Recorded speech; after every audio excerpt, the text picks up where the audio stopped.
Good morning, everyone, and welcome to the Investing Bros. This is an Army Piper takeover today, and we are bringing you guys some great content.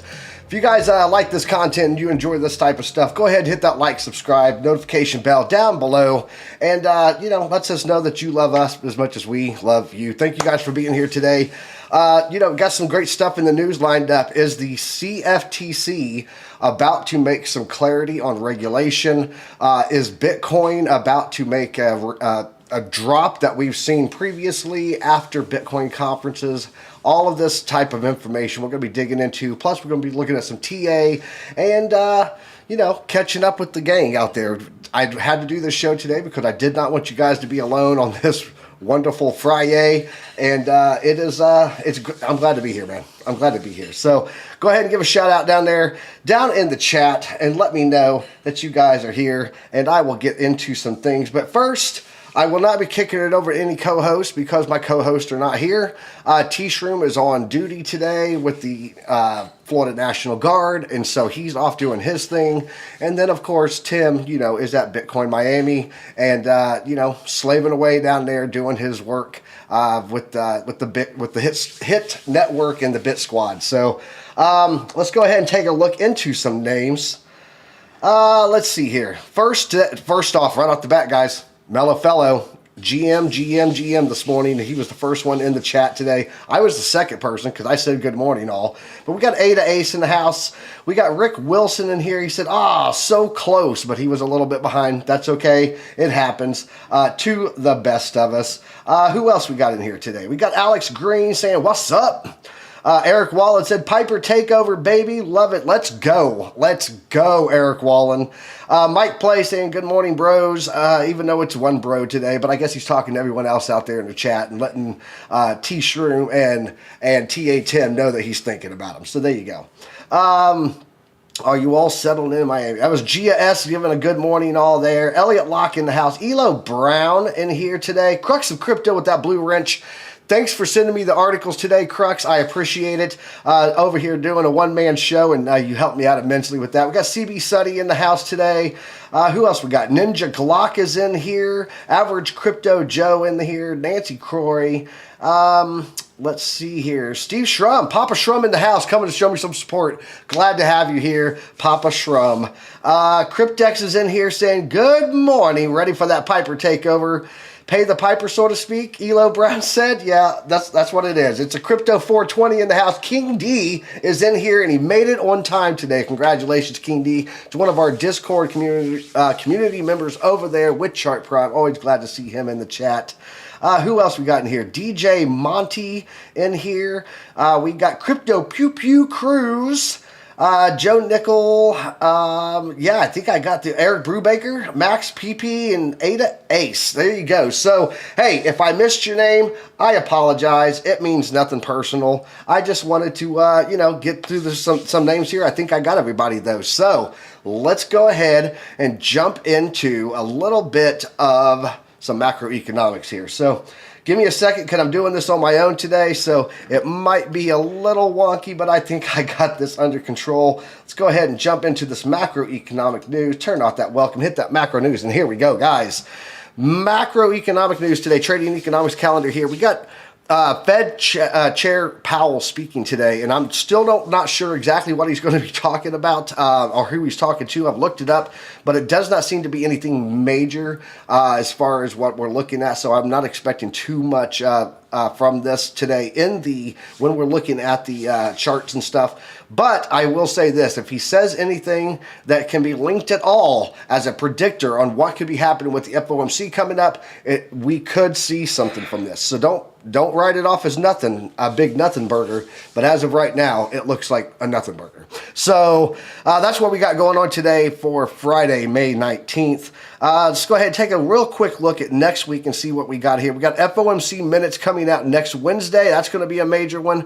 That is going to be the minutes from last FOMC where they actually put out the transcript of what was actually said. People dig in there, a bunch of nerds looking at the wording and going exactly what did he say here.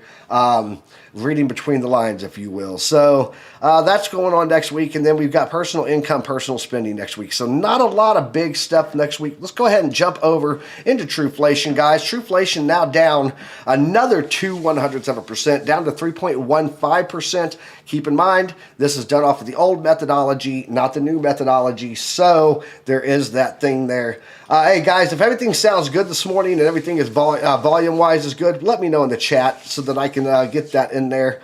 I want to make sure that I'm not over here talking away and you guys are missing everything. So if you guys could let me know in the chat how it sounds, that would be awesome. Let's go ahead and take a look back here.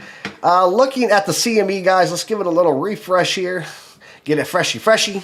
And let's see what the CME Group is telling us. Looking at almost 60%, 59.8% chance as of right now that we will see a pause. However, I do want to point out that the rate hike is looking like there's a possibility of a 25 basis point increase going on 14 June, guys. 40.2% chance now. This was very low. This was very high. This was very low. And now it is starting to come up. We're at 40.2% as of today, right now, this moment, for a 25 basis point rate hike again. So a lot of things being cooked into there. Most people were planning that it was going to be a pause. So could we see a 25 basis point rate hike here in about a little less than a month, about 3 weeks from now? It is possible. It's coming up. So we got to keep that keep that on the horizon and our sights and be looking at what could happen as we get closer to that moment. So let's go ahead and look at the Fear and Greed Index. Fear and Greed Index is sitting at 48 today, still neutral. The same, well, actually it's 51%, but last week we were at 49, it was neutral. So we've been neutral now going on a little over a week, just a little bit over a week. So looking at last month, though, we did have greed. It was at 63. So, yeah, we'll see how this plays out, and it's going to be interesting to see if this gets all the way back down into fear again. Which there could be some reasons for that, and we'll get into that here in a minute. So let's go ahead and jump into some crypto charts now, and we will see what we have for you guys there. All right, jumping into the crypto charts, and there we go. Right. All right, got it. Looking at Bitcoin here, guys, on a 4-hour, and I said in the thumbnail, or I said in the title, that Bitcoin is holding a critical range, and that's what it's doing right now. If we take a look here, we can see that Bitcoin is still trading below this upper trade band and the delta line. Looking at a 4-hour chart here, guys, it's been in here for quite a while, and it does not seem to be looking like any downside anytime soon, as long as we keep holding that delta band. Something else that I want to point out here is this line that you're seeing right here, guys. Let me turn off this magnet, and I'll show you guys something here. This line right here, this is the 200-week moving average. Historically, and I can go out to the daily on this to show you guys this, and let me isolate this chart off. There we go. You can look here, and actually, we can even go weekly on it, man. We'll go weekly. Why not? If you look here going back in history, guys, you can see that we usually hold this as our support in the bear market and the crypto winners. Of course, we went below it this cycle. Everyone said, what happens to Bitcoin in a crypto winter when the economy's not doing good and everything else is going down? Well, that's what happens.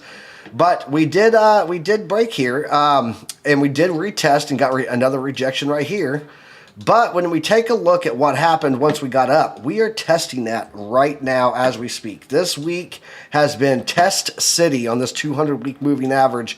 And if it doesn't hold here, could be problematic for what's going on right now with Bitcoin, guys.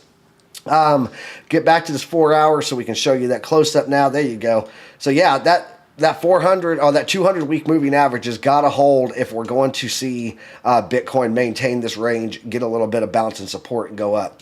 I am a little concerned about this dynamic reactor that is coming down right here, pushing downward. That is not a good thing for us to see, and I really do not like having that showing the way that it is, because if this keeps coming down, even when we get that pump up, we can expect that this is going to be strong resistance right here on the dynamic reactor, guys. So yeah, that's what I'm seeing there. Let's go and jump in on a couple of other things here. I want to look at the volume. Yeah, volume's getting very low here in the past 24 hours also, guys. Looking a little weak right here. The oscillator does look like it's about to pinch, and we are starting to get this closing cloud, which means we could see some volatility in the next 48 hours-ish. I'm going to keep an eye on this, and we'll let you guys know in the Discord and all that stuff. If you're not in our Discord, that link is below. You should be in our Discord. A lot of great info comes out in there. And even if you're not a Patreon member, which I do recommend being because you get even more time with the bros, you will see down there that there is a link, and get in there because we drop a lot of info in there just in the general chat too. So let's go ahead and jump over into Ethereum, see what Ethereum's doing today, guys. Ethereum's still on the struggle bus underneath this 0.236 here. It is actually below its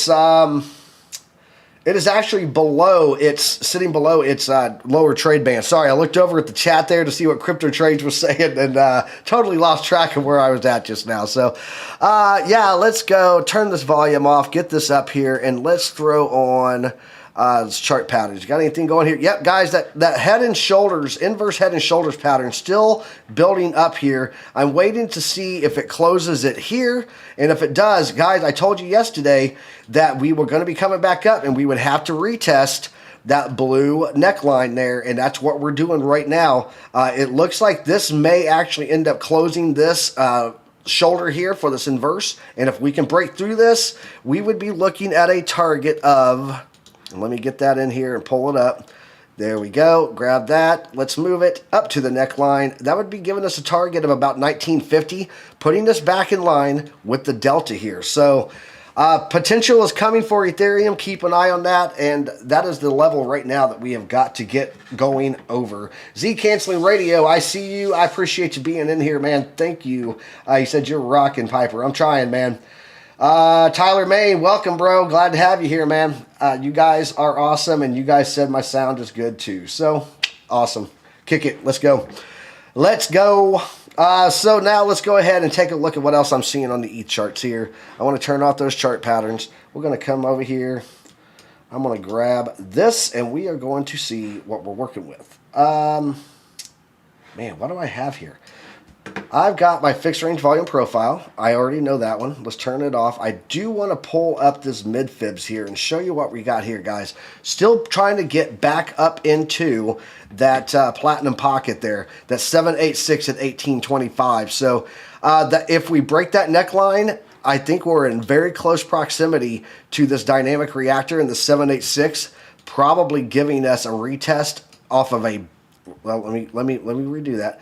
Break above that neckline that we were just talking about, reject on that dynamic reactor, hits a 786, and that would be the catalyst that sends us up. Do expect some resistance here around the 887 at $1,922 Ethereum, and that's what I would be looking for in the next 48, 72-ish hours. Guys, I really do think that Sunday and Monday we are going to see some moves in these markets, and I think it's going to be really big because of what I'm seeing in the charts. Clouds are getting tight. A lot of rejections, a lot of energy building up in these very tight ranges. So we're going to keep an eye and see what happens there. But if you guys are looking for trades at all this weekend, I would be very, very careful with trading anything this weekend because the volatility is going to be potentially high and the volume is going to be low. And you know what that means, wrecked city. So let's go and take a look at the Dixie. I want to show you guys something on the Dixie that I was looking at today.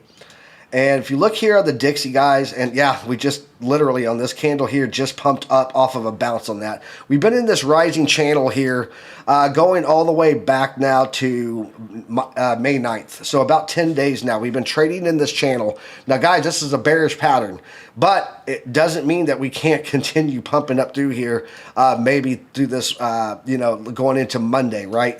Obviously, not going to be doing much in the meantime, but this could on Monday give us a rejection here and then really just plow down through this. When this breaks this channel, if it breaks the way that it normally does, 70% of the time to the downside is how a rising channel will break. I do see that we could be coming back down at least to the 102 line on the dynamic reactor here on the 4-hour. So something to keep an eye on there too. Lots of things to watch this weekend. I would not touch any of it, but I would definitely watch it. So that's the oscillator is getting tight, which means the soda's about to pop. Absolutely true. And especially here on the Dixie, because if you look here how close we are to the top, it's due for a cool off to get back into these lower ranges on this oscillator. MACD also crossing their histogram, about to hit that zero line. So it does look like the Dixie's about to have a turn, and we could have a little pop action. But again, be careful this weekend, guys. Careful. Caution. Caution, caution, caution. Always. Let's go ahead, take a look at ADA and see what ADA's got going on today. Got to get that Cardano in.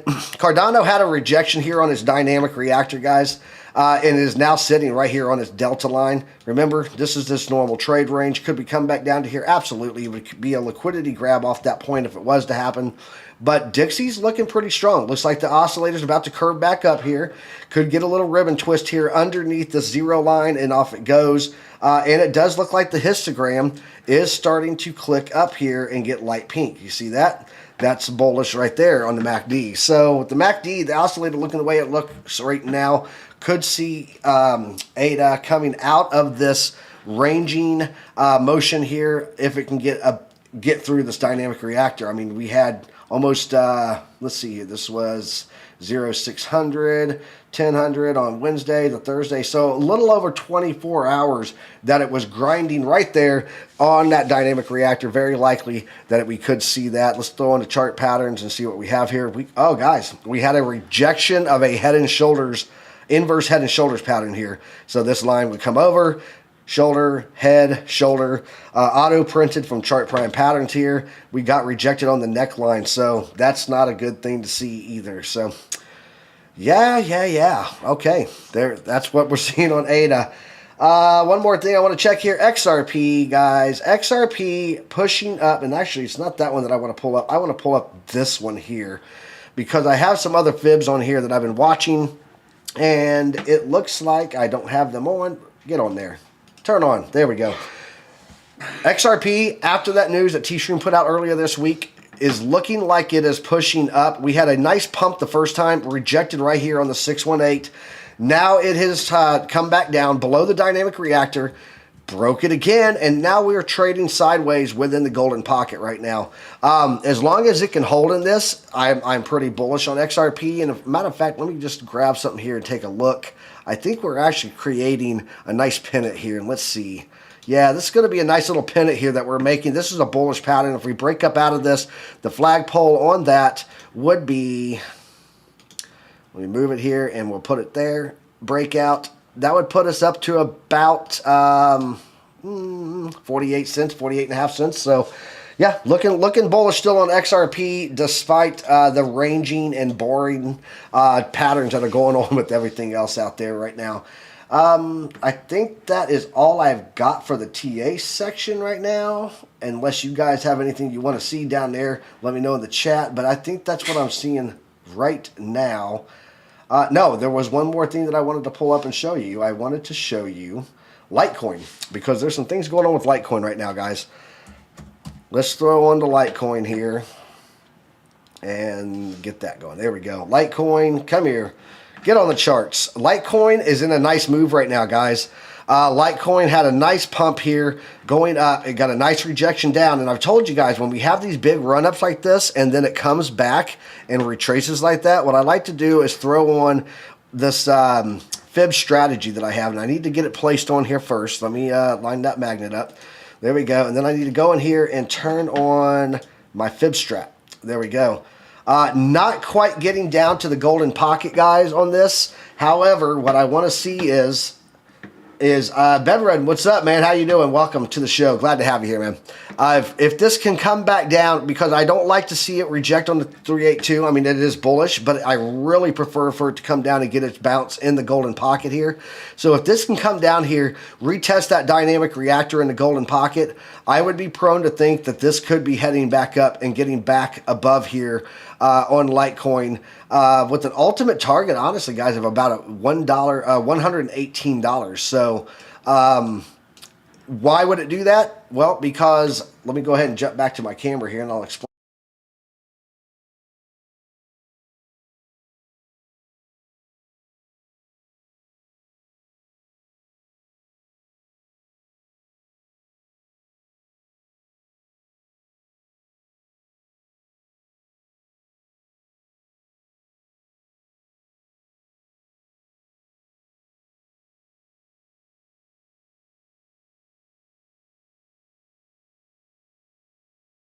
Ah, you're right. There is no sound there. Gia is correct. Sorry about that. So there is a halving event that occurs with Litecoin, just like Bitcoin. And typically what we see is that once it goes into that range, there is, once it goes into the halving time period, there is a run up leading into that. And that typically is a nice period to make some money on Litecoin. So I do see that we are getting it close to that period now. It's June now, so July, August, about 60 days from now, we'll be seeing that, I guess, 70, maybe 70. There we go. So 70 days. So be looking out for that, guys. And if I do see Litecoin come back and get that bounce there on that, let me go ahead and pull that up again for you so you can see it. And you will see right there, if we get that bounce right in this range, we could be looking at a good, nice run up on Litecoin. So let's go ahead. It is now 8:21. I want to go and pull over some articles, and then we'll look at the market open. How about that? Let's get into there. Let me pull that up.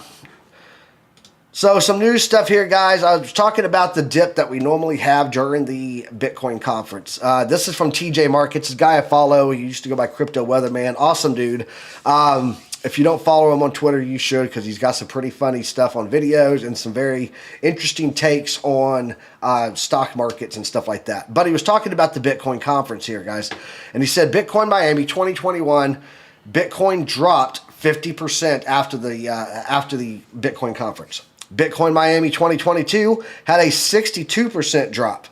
Now, I will point out, guys, that in 2021, this was our summer drop before we hit the all-time high. And then 2022, obviously, when that took place, we were starting the crypto winter, and it was dropping like a rock, right? So, but could we see something, even 30, 40% drop here? It's very possible. It's taken place before. I'm not sure what Bitcoin conference has done in 2020, 2019. I don't have that info right here in this. I just wanted to show you guys this, that in the past 2 years, we have had massive drops right after the Bitcoin conference. Will we see that this year? I don't know. Hopefully, Tim being out of town is going to have some type of effect to keep it up there, because we know when he leaves town, price tends to pump and rocket. So we will see. Crypto Archie, how you doing, brother? Great to have you in the show today. Appreciate you being here. What do I have here also? So this is the Litecoin halving thing that I was talking about here, guys, from Rect Capital here on Twitter. And he said the Litecoin halving is scheduled for August 2023. What historical price tendency does Litecoin showcase prior to its halving and after its halving? And he's got a whole thread here on it. He said Litecoin tends to rally quite strong prior to its halving. Prior to the halving one, Litecoin bottomed 120 days and rallied 820% from its bottom. Prior to halving two, Litecoin bottomed at 243 days and it rallied 550% before its halving. And you can see that right here. Here was the halving one. Ran up. Here was another halving. It dropped and then came up. Now we can see here, this is the halving. So be keeping an eye on this. On the other hand, how much does Litecoin rally after its halving, though? This is the key point here, guys. After halving one, Litecoin rallied 14,200%. After halving two, Litecoin rallied 1,574%. So key historical tendencies emerges. Litecoin tends to rally more after the halving compared to the pre-halving. So, but if you tie it all together and you are actually a DCA and into Litecoin right now, not financial advice, but I am looking at trying to get into a little bit of Litecoin on some of these lower days, these red candle days, because I would love to catch some of this 14,200% moves here. That would be pretty cool. So, yeah, that's what I got there on that Litecoin piece that I wanted to touch on for you. And there was one last thing that I wanted to show. Let me get back here. Here we go. So this is Satoshi Stackers here. Another guy I follow. He said 29,000 Bitcoin options are set to expire today. The max pain point is at 27,500. What does that mean? That means that is the price point that would cause the most financial wrecked damage on people with options, calls and puts on option calls for Bitcoin. So if you look at how that plays out, we could actually see price hit around 27.5. And what is it currently at again? Let me pull that up and see here. Bitcoin is currently sitting at 26.9, so about $600 move sometime today when those options calls are coming, if they go to hit that max paying mark. So that's what we have there. Let's go ahead and jump into some news brought to you today by Crooks of Crypto, who helped me out getting on all this stuff. The block, guys, here we go. This is the CFTC chairman says DeFi crypto exchanges will be regulated even if they are just code. Okay. Some things to point out here, and I'm going to bring this in a little bit so you guys can get a better view of it. Let me bring this down. It's a little bit smaller so I can see what's going on here. Show me what you're working with. All right. Exchanges will be regulated even if they are just code. Let's move down in here and see what they're saying here. CFTC Chair Rostin Benham said DeFi crypto exchanges can be regulated by U.S. law even if they operate autonomously. So, you know, decentralized exchanges don't have a CEO. There's no company. There's nothing running. It's all on smart contracts, and it's code. That's been the argument that people have been saying for a while now. However, he said it's easy to suggest, oh, there's no institution, there's no individual, it's just code. You can't regulate that. It's self-effectuating, but that is really the wrong set of questions. It's really about what are U.S. customers being offered and exposed to. So it's not about the code, it's about the receiver, which is us, the people, right? And so they are looking at this from this perspective that they can take and regulate this stuff regardless of that it's code, or regardless that there's no one to actually regulate. They can regulate the service itself because of its effect on the receiver. So don't be surprised if the CFTC doesn't start going after some of these decentralized exchanges that thought they were free of all the regulation there, guys. So that's what I wanted to point out there. Let me get back into my chat here and make sure I'm not missing anything, because I'm a one-man team today. So who do you sue when there's a DEX? I don't think that it's a matter of suing for the DEX, Yowzer. I think it's a matter of they go, look, you're in violation, and you know, like Ponzi scheme. There's a lot of Ponzi schemes out there, or rug pulls that go on. So I think that service, if they want to maintain being, they're going to have to self-regulate. That's the bottom line. And I know that we like decentralization in crypto, but it is very possible that they're going to have to put some regulating parameters, even if it's smart contract driven, that if you violate the smart contract, you lose your money. A lot like we do with, validators and stuff. If the system picks up that they did something nefarious, it will take their money. So it may have to be smart contract governance to maintain and make sure that there's not anything going on nefarious that would negatively impact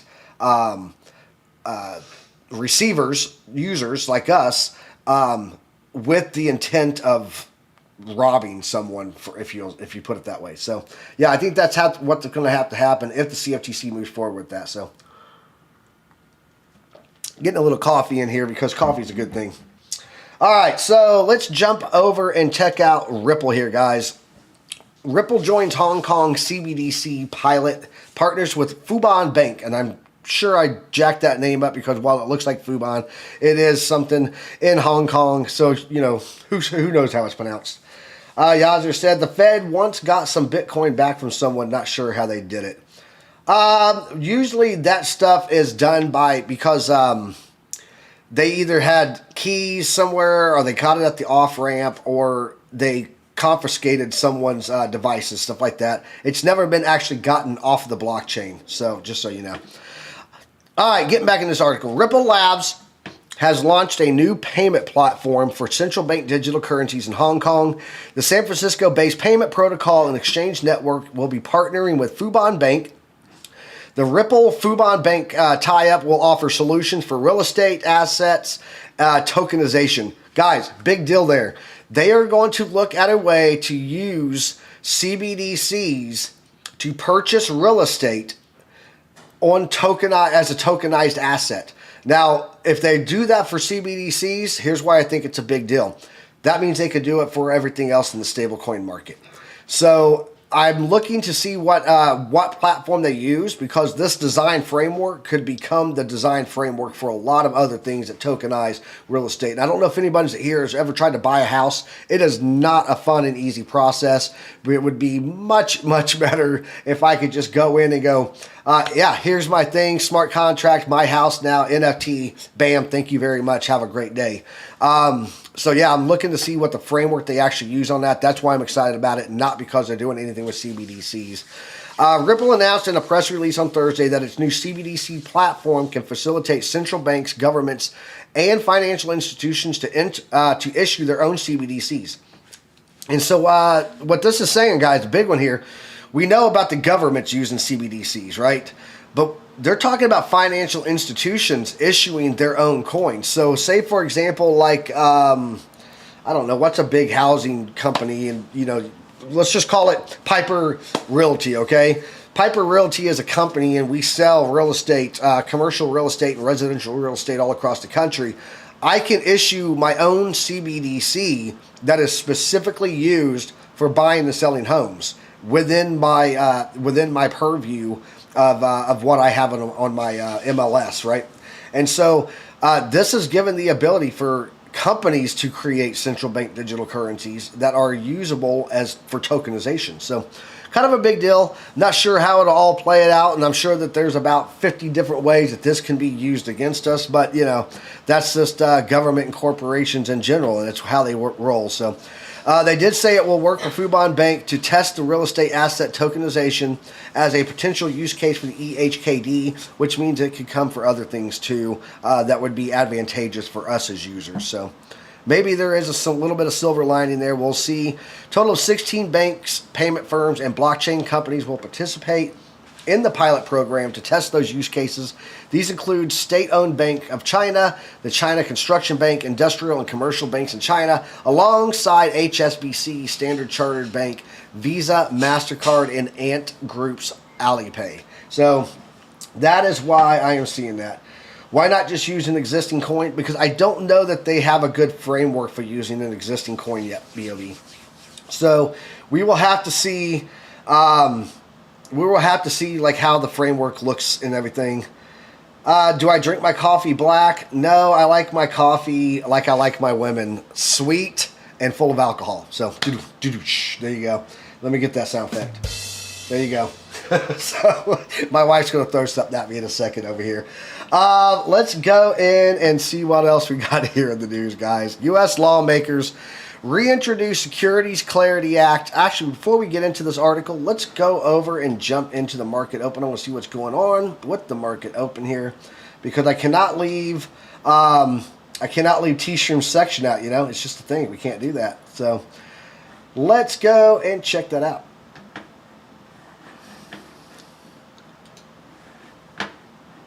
Getting onto the screen. Get onto the screen, Rick. There you go. Let's go here and let's check out Safari. There we go. Bam. Looking at the screen here, we're going to see that we have the 4-screener chart here. There we go.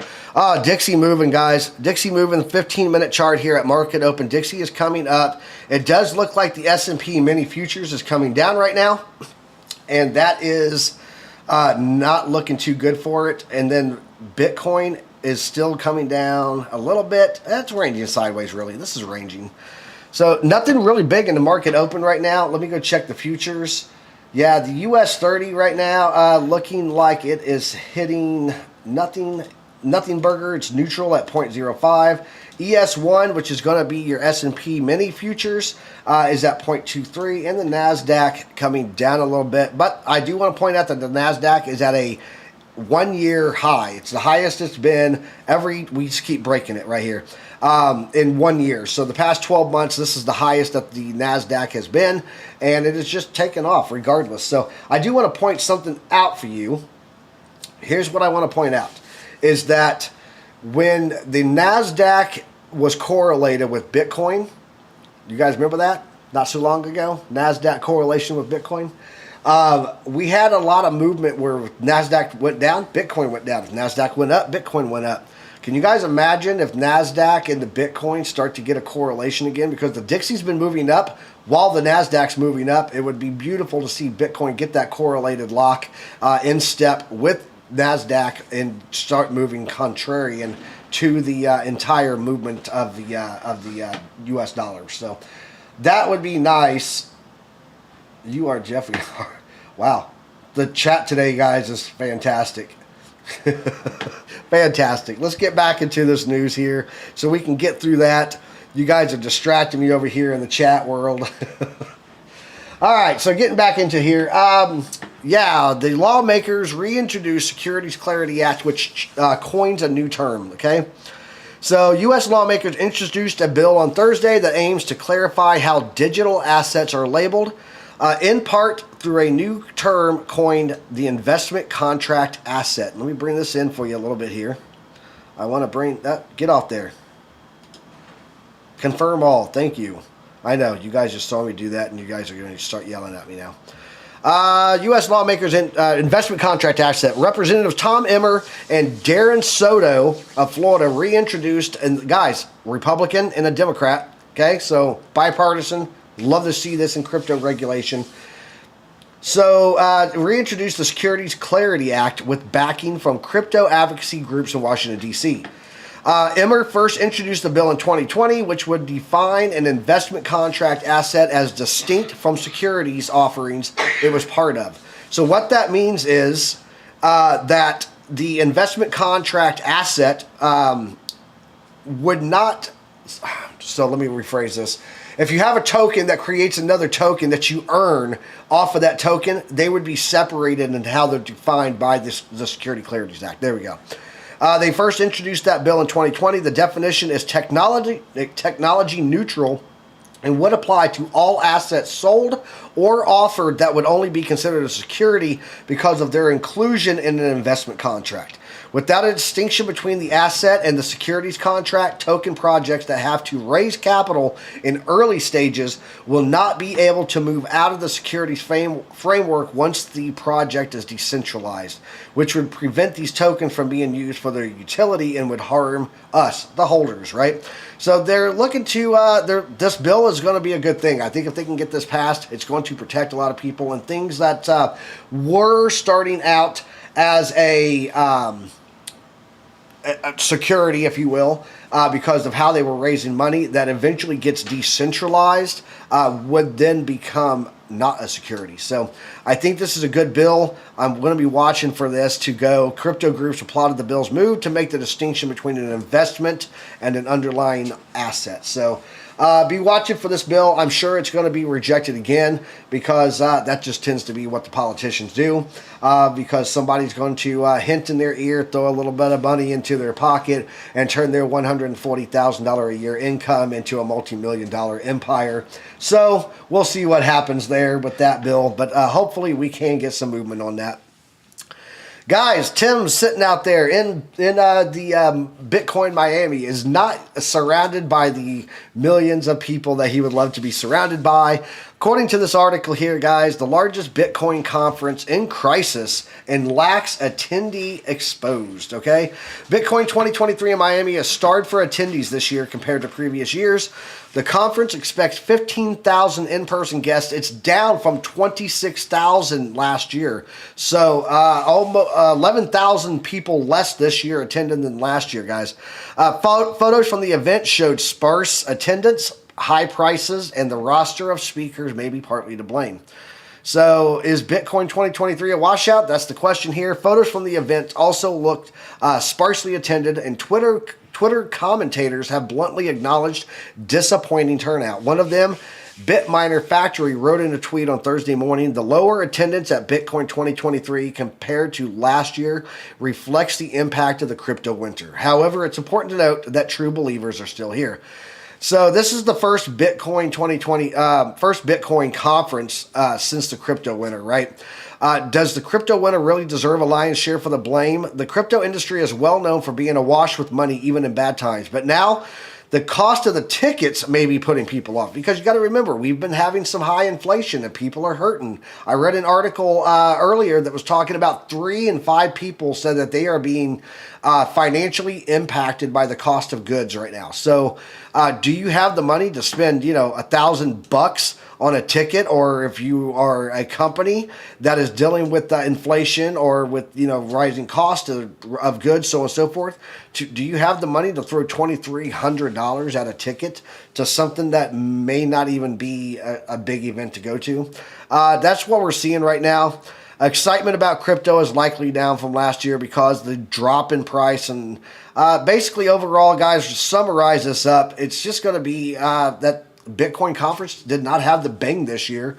And these people that spent $1,000, I'm very glad that it's that I didn't spend $1,000 to go there and not see the level of quality of speakers that they typically had before, or just a big group. I mean, it's fun to go to venues where you've got a lot of like-minded people talking about things and innovation. That's where innovation grows. So, yeah, Tim, if you're seeing this, I hope that you had a lot of space and room to move out there without being crowded by people, and that you didn't have to ape anyone out of your way, because we know that you're the big guy out there at the conference. So B.O.B. said it's not just the winner, it's all the FUD. Yeah, that's true. I believe it is a lot of the FUD, and there is a lot of uncertainty right now, definitely highlighting that U in FUD right now. So what's going on with regulation? So, and last article, guys, I want to bring up to you here. Texas legislature adds digital currency to the state's Bill of Rights. Thank you to my great state of Texas. This is interesting here, and I'll show you why. Let me bring this in. Shh. Nope. Get off there. Get off there, ad. Thank you. So it says Texas lawmakers passed an important amendment on May 11th, which guarantees the inclusion of right to own, hold, and utilize digital currency in the state's Bill of Rights. Bill HJR 146, which State Representative Giovanni proposed, affirms that the rights of individuals to engage in trade and contractual agreements using different mediums of exchange, including digital currencies, cash, coins, bullion, or script. The bill emphasizes that this fundamental right cannot be infringed upon.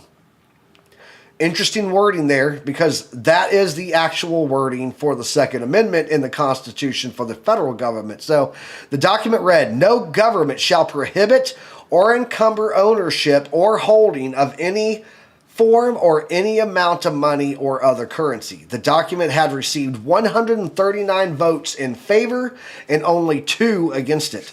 The Texas Bill of Rights shares similarities with the U.S. Bill of Rights in safeguarding essential liberties like freedom of speech, freedom of religion, freedom of press. Additionally, it also encompasses distinct provisions particularly applicable to Texas. These include the right to a prompt trial and possession and carrying of firearms for self-defense purposes. So, guys, big bill here. Digital currency bill is waiting the final House vote before moving to Senate. So will this pass? I would love to see it pass. I'm also going to be curious to see how they react to, because there are some exchanges that I can't use in Texas that because of the Texas DOJ here. So I would like to see what happens with those exchanges that I can't use now and have not been able to use once this bill is passed, because that would be infringed upon if I can't use a particular exchange to buy crypto. So the Texas Constitution Enforcement Group argues that incorporating digital currency into the Texas Bill of Rights plays a vital role in preserving the financial privacy of Texas residents. They assert that the utilization of alternative currencies is imperative to shield the hard-earned wealth of Texans from the potential erosions caused by the volatility of the U.S. dollar. So I'm going to be watching this closely, and I will be giving you guys an update. The last thing I do want to point out on here, other prominent commentators have highlighted that the approach taken by the bill is far superior in addressing central bank digital currencies. Instead of outright banning them, the bill renders them effectively worthless. So this says that our right to hold Tether or USDC from any exchange should be a protected right.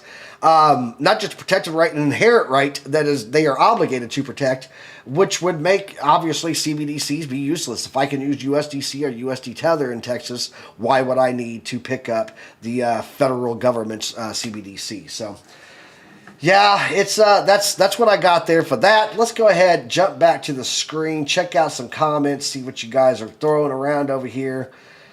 Make sure I'm not muted. There we go. Cool. Not muted. Let's check out the chat here and see what you guys are saying. I want to know what everyone thinks about that. Let me know in the chat what you guys think about that Texas bill. Is that a big deal? Or am I just very excited to be a Texan and see something pro-crypto in it? Let me know in the chat. Let me turn on my headlines here. Turn off community. I'm way behind on my progress tracker down here. Rick Wilson said Texas will be a separate country again soon. I would love to think that, but unfortunately, under the constitutional amendment, I don't remember which one it is, but it happened after the Civil War. No state can do that anymore. Yes, Texas does have it in their thing, but the federal trumps it, so we'll see. Big deal, massive. Yeah, I think so too, and I think that once Texas does this, Florida's probably going to be right behind, and then we'll start to see the trickle effect. I mean, who knows? Maybe the next big fight between the states and politics and divide will be because, you know, some states say I can use Ethereum as a currency, and someone else says that it's a security, and they're like, no, it's a currency. So, does the SEC regulate currency? I don't think they do. Exactly. That's what I'm wondering too, Jim Kramer. Thank you for joining us in the chat today. Can you give me some advice on what I should invest in so that I can short it right now? Thanks. Guys, that's what I got for you today. Short show. We almost went the full run to 10 o'clock Eastern Standard Time, but I appreciate you guys joining me here. Shout out to everybody that hit that like button. If you haven't done so yet, go ahead and hit that like, smash it, kill it, destroy it. Breach the objective, hit the smash, the like button, hit the subscribe, and if you get that notification bell, if you guys haven't yet, go ahead and share us with your friends because, you know, you never know. They might be waiting for that one piece of information that they go, this is it, I'm all in on Bitcoin, and they could get it right here on Investing Bros, the most charitable live stream community anywhere in the crypto space. So, thanks for being here today, guys. Next Monday, the whole team is going to be back right here. T-Shroom, Tim, myself. I'll be done with my vacation, which has been great so far, hanging out here with my family. I'm sure you heard them back there moving around in the background. But thanks for being here, guys. We'll see you next Monday. And as always, you know, peace, love, trade safe.